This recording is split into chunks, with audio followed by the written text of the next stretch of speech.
Welcome to our Eris video tutorial series. In section 103, we'll review a few simple steps to get you ready to trade. In sections 101 and 102, you learned that Eris contracts are CME Group products. This means that CME Clearing is the counterparty on your Eris trades. Your trades will settle to a futures clearing account that you hold at your bank or your futures broker. This account should be funded with the initial margin necessary to secure your first Eris trade. And lastly, prior to your first trade, your clearing broker will establish trading limits for you. With your futures account now funded and permission to trade, you'll next decide whether you wish your broker to execute your trades on your behalf or whether you wish to electronically execute your trades yourself. Either way, you'll find that trading Eris Swap Futures is as easy as trading equities in your personal brokerage account. Before proceeding to your first trade, let's review some Eris prices and discuss how this reflects market interest rates and the risk direction of a buy versus a sell. As we illustrated in Series 102, Eris prices may be found on most market data platforms and on CME's website or on erisfutures.com. Here we illustrate them in a Bloomberg monitor window.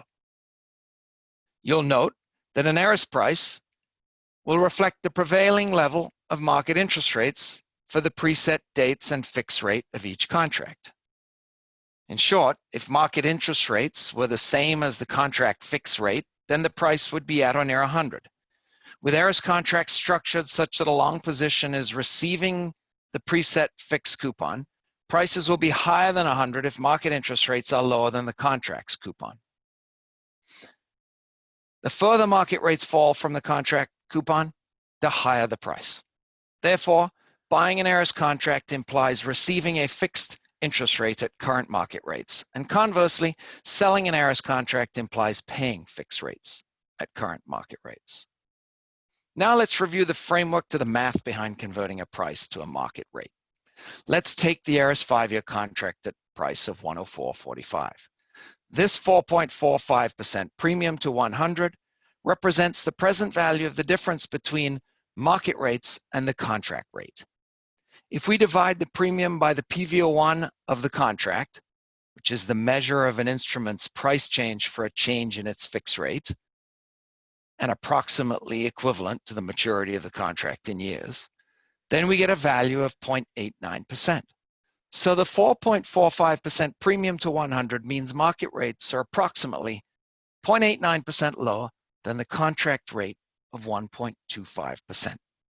From this, we determine that a 104.45 price reflects a market rate of 0.36% for the Eris 5-year contract.